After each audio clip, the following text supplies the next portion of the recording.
After making landfall as a Category 3 hurricane, John has now weakened to a tropical storm. The storm struck Mexico with life-threatening floods as the National Hurricane Center warns the slow pace and heavy rains could still cause flash flooding and mudslides. And as one storm weakens, another gains strength as Tropical Storm Helene forms in the Caribbean. According to the National Hurricane Center, hurricane conditions are possible in parts of Cuba and Mexico early Wednesday and Florida late Wednesday into early Thursday. The brewing storm is set to cross deep and warm waters, which will strengthen it, causing concern among government officials and forecasters. And for more on the storm, let's bring in Dr. Jill Trepanier, hurricane expert and professor at Louisiana State University. Dr. Trepanier, great to be with you as always. I know you're tracking the path of Tropical Storm Helene. What is the latest? The latest is it is expected to rapidly intensify, just as you said. The storm has taken a little while to get itself organized, and now that it is, it'll cross that Caribbean Yucatan space and hit extremely warm, deep water, and it's expected to turn into a bit of a monster of a storm before it makes landfall. Yeah, and it's going to hit Florida, expected Thursday as a Category 3 hurricane. When it hits, what can folks there expect?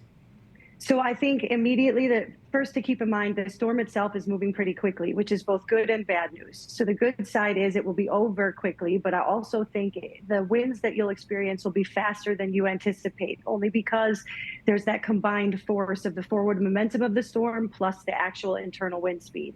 I also think, because I've seen it in the past, that there's this reverse surge that could be potential in that space near Tampa Bay. And I've seen people go out into the waters there, surprised by this lack of water in the system. But please remember not to do things like this, because we might see that force come backward, right? So really being away from the coast, being mindful of where you're sleeping in the wee hours as it may make landfall then, because trees may fall, power lines, things like this to try to protect yourself. Yeah, that's really great advice right there. And I know the National Hurricane Center has designated the storm a Potential Tropical Cyclone 9.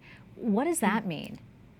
Well, so that's a great question. I think we think about these storms as they grow. All systems are considered tropical cyclones. And as we get to certain wind speed levels, that's when we give them names and other designations, such as tropical storm, hurricane, major hurricane, et cetera. And so if we think about what, that major signature means, we're thinking about winds as it kind of develops into that major system.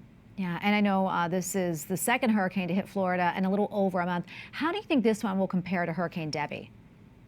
Oh, that's a great question. I mean, this storm is unique in that where its trajectory is really just this straight shot northward from where it is right now. And it's really a weak system right now, or rather kind of quickly growing. But I think we're going to see it rapidly intensify in a way that surprises most people. And so I think we want to be mindful of what that signature looks like as a storm that's actively building in intensity as it's making landfall, as opposed to some level of weakening or a weakness nearing that coast. Yeah, another thing I want to touch on and be sure to mention this, Florida isn't the only state that's going to be impacted by Helene. I know a number of other southeastern states are going to feel its effects, including Georgia and the Carolinas.